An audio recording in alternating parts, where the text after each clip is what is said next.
Minadaling araw ka na naman. Mami, si Randy. Magandang gabi ho.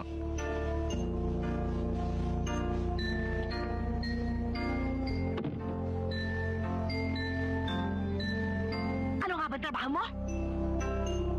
Kaya mo bang ibigay ang kapritsyo ng anak ko? Ha?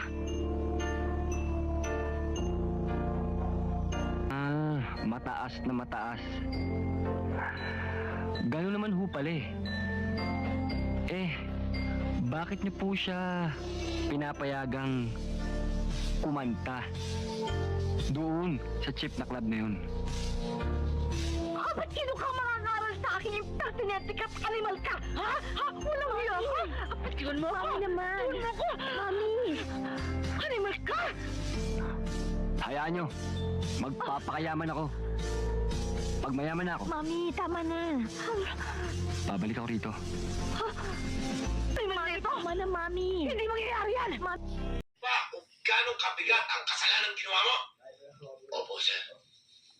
Mabuti mabait si Duterte. Disciplinary action lang ang ginawa niya sa'yo. Kung naiba-ibang opisyal yun, dismiss ka na, kulong ka ba? Talagang hindi niya po ako maintindihan, sir. Namatayan ako, sir. Tsaka, sir, medyo nasobrahan po ako, sir, sa inom, sir. Trabaho ba ng sundalo uminom? Report straight to the side. Yes, sir.